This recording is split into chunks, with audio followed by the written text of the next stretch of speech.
Magandang araw po sa inyo lahat, magandang umaga, magandang hapon, magandang gabi. Sa iba-ibang parte ng mundo, ang mga Pilipino ay naroon dahil sa overseas Filipino workers. At nakakagalak naman na makita natin ang ating mga kapwa Pilipino na nagtatrabaho at sumikap. Okay?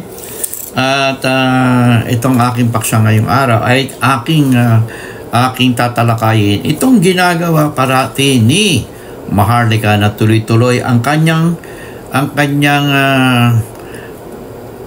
parte to stabilize the government there in the Philippines. Okay?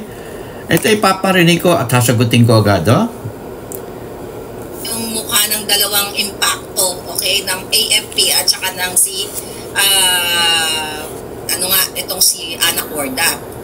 Kasi yun nga naghahanap ng grounds itong si Acorda na kung tutuusin, sabi ko nga public property ang picture na yan dahil public servant. Hindi siya public servant, diba? Evil servant siya dahil ahas ang kanyang sinisilbihan. Sasagutin ko agad. Yung kasing paglalagay ni General Macanas ng picture ay walang kapahintulutan. Hindi naman siya member of the press. Isa siyang blogger. Okay? Ang blogger na ginagamit niya ay to destabilize the government in the Philippines. And at the same time, siya ay retired Army General. And being an Army General, ay kahit na retired ka, you are still subject for court-martial. And this is security. Atong ginagawa ni General Macanas is security matter. Okay? Siyempre, pag nag-destabilize ang gobyerno, apektado ang security dyan. At sino ba pinagtatrabawan nyo? China? China ba? At ito, si Maharlika. China rin ba? Okay. Yan ang ating kung bakit natin tinatalakay mabuti, unti-unti. Okay? Itong ang Armed Forces of the Philippines per Manila Standard had said that sanctions is now being planned. Hindi ko sinabing piniprepare na, no? Being planned. Siguro naghahanap sila kung paano masasanction si General Macanas kasi yung ginagawa niya ay being a destabilizer blogger. Okay? Hindi ko pa pwede yan na ikaw ay tumatanggap ng pension and at the same time, sinisira mo kung sino nagbibigay sa'yo ng benefits. Diba? And this is the Armed Forces of the Philippines. Remember that. And once you are, most especially you are a general, you must be professional. May ethics. Yun ang tinatawag niyan. Alexa. May ethics. May ethics tayo dapat. Mga general yung nagtatrabaho sa military, dapat merong ethics. Kung ikaw ay sa pamilya, magtataksir ka ba sa pamilya mo? Lalabanan mo ang sarili mong pamilya? Diyan ka kumukuha? Kung bakit ka nabuhay, kung bakit naging tao ka, lalabanan mo ang pamilya mo? Ethics na lang. Ethics. Yan, ethics, okay? Kung baga sana, wala kang utang na loob. Yeah, di ba? Kaya kami, maski na narito, siyempre, nandiyan pa rin sa Pilipinas ang aming pagmamalasakit. Hindi itong ginagawa nito ni Maharlika, no? Ang lahat ng kanyang mga paksa ay laban sa gobyerno dyan sa Pilipinas. And she is a part of the stabilization in the government.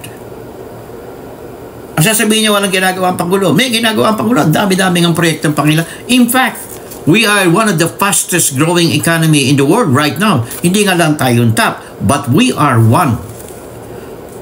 Yan.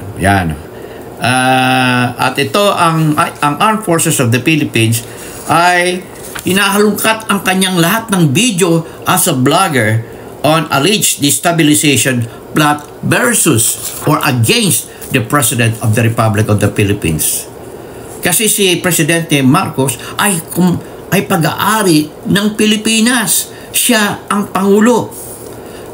By virtue of Philippine Constitution of 1987. At sino ba to si Maharlika?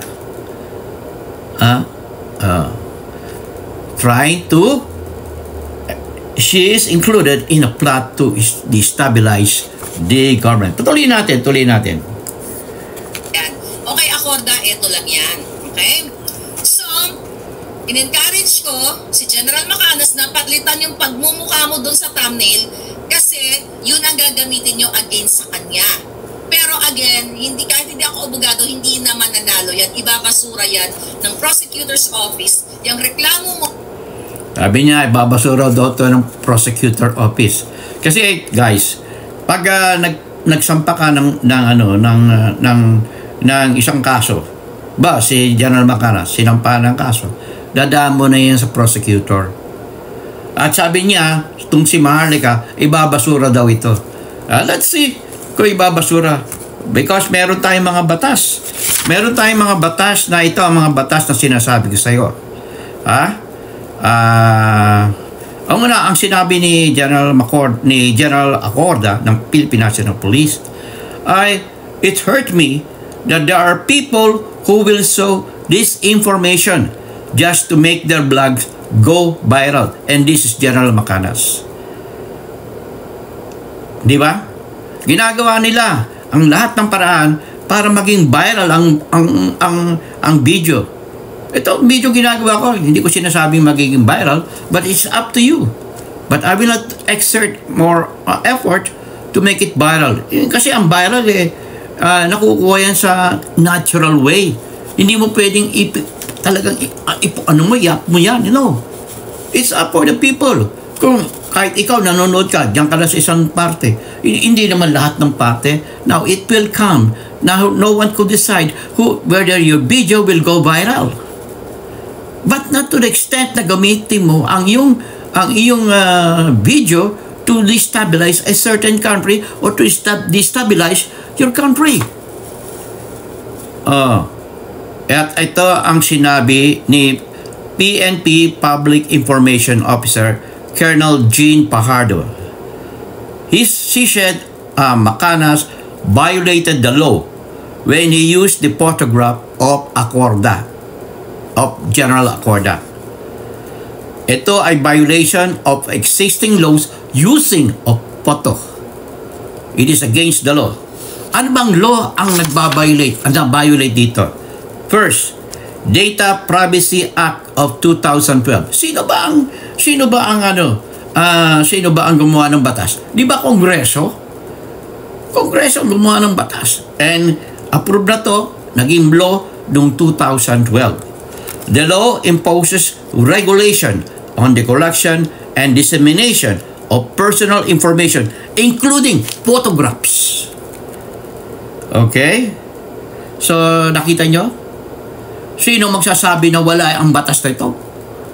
Umiiral ito dyan sa Pilipinas as of 2012. Ito ay hindi pwedeng ibasura ng prosecutor office.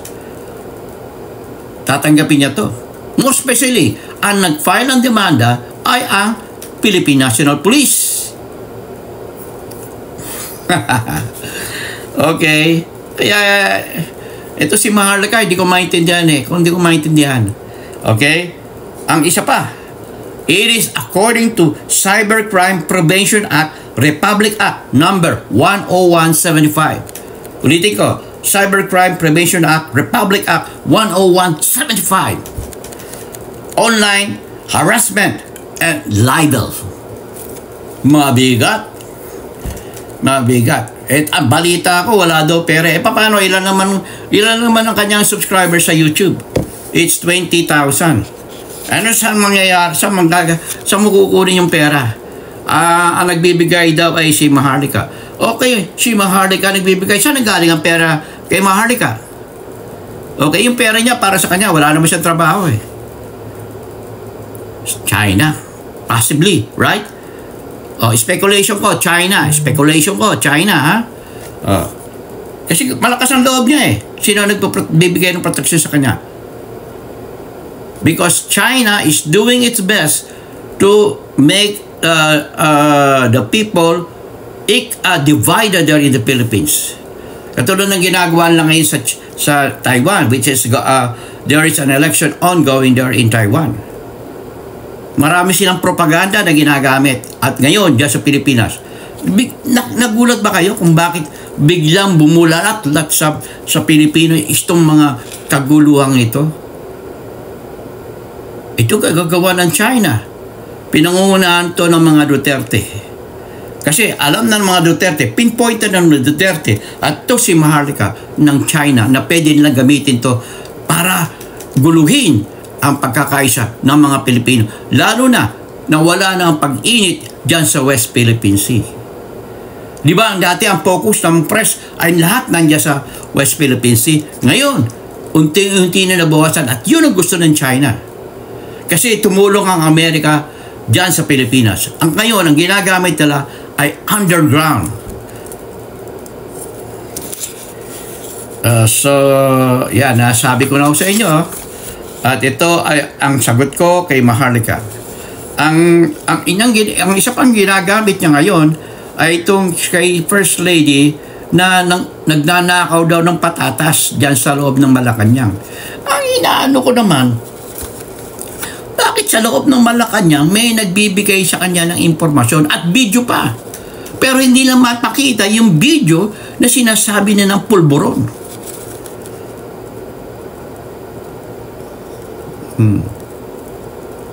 Matagal na yun. Ilang buwan na ba yan? Yung pulboronic na sinasabi, ginagamit ni Maharlika at ginagamit ng ibang mga vloggers ng mga DDS.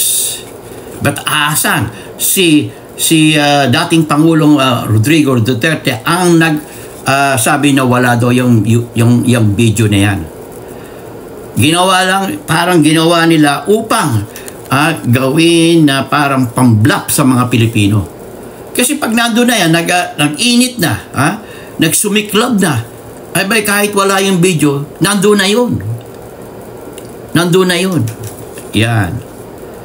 At sabi ni itong si Maharlika, ay pinakita niya sa video, video talaga, sa loob ng Malacanang, merong mga na dapat imbestigahan ng Malacanang press corp or ng security ng kung bakit nagkakaganon, nakakakuha ng video sa loob ng Malacanang. Paano kung mga security yan? Paano? Ang Malacanang ay dapat protection. Presidential Security Group, dapat imbestigahan nyo to. Merong isang staff sa inyo na gumagawa nito na hindi nyo nalalaman. Kailangan imbestigahan nyo. Hindi. Katulad ng nagyari ng leak dyan sa Senado. Di ba? Sila nag-away. Kasi meron leak na dapat hindi lumabas sa public when it comes to security. Kaya dapat kayo mga presidential security groups inside Malacanang should protect the president. Okay? Should protect the president kasi kaunting bagay na nag-leak will imperil the president effort to make this country great. Gumaganda na ang ating economy. At ito ay ayaw nilang mangyari na itong ginagawa ni Maharlika. Ayaw niyang umangat ang mga Pilipino.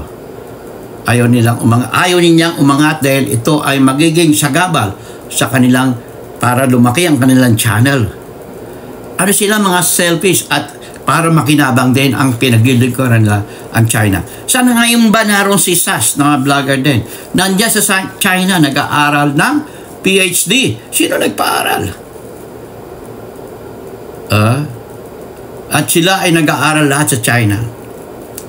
Ito ay paglaban ng China sa Amerika. Sa Amerika.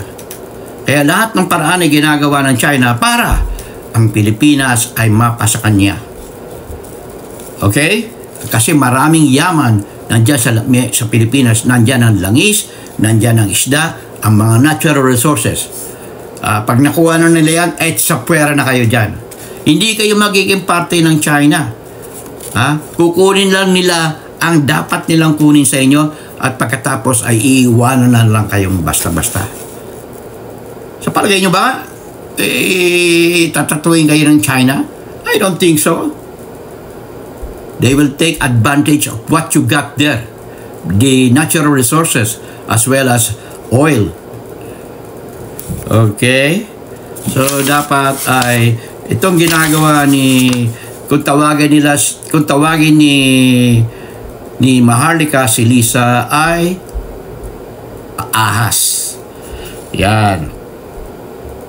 So, sana ay ito ay ginagawa at ang ang ating ay ito ay iniimbestigahan na kung kay General Macanas ng Cybercrime Investigation and Coordinating Center o CICC. Binibuild up lahat ng content. Katulad itong content na to ay gagamitin ng PNP.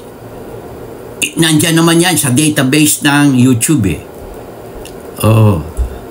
Kaya ngayon, kinokolekta na yan. Pag tinanggal ni Macanas yan, hindi mawawalan siya ng kita. At nakita ko nga, nawawala na ngayon mga content niya Palagay ko, pinagtatanggal na ni Macanas. Pero palagay ko, nakuha na ng PNP. As evidence, para isubmit sa korte upang ang korte ay makapag-desisyon kung guilty or not guilty si General Macanas. At pwede pa, ang AFP sinasabi ni Maharlika, wala daw ginawa si General yung Armed Forces of the Philippines. Wala daw ginawa, hindi raw nagbigay. Who said so? Who said so? Court martial ang susunod dyan kung itutuloy ng AFP. Nangangalat lang yan ng ebidensya. Hindi agad ibibigay yan. Hindi agad ibibigay ng kaso. Siyempre, kailangan to build a case bago mo isampa sa husgado. Hindi basta, oy, isumbok ito. Asan ang ebidensya mo? Asan ang witness mo? Yun ang dalawang importante lang There must be a witness and an evidence to proceed with the case. And that is part of building a case. Okay? I hope that we will see again in my next vlog concerning this Maharlika continuing trying to destabilize the country. Your host, in God we trust, never hold your peace.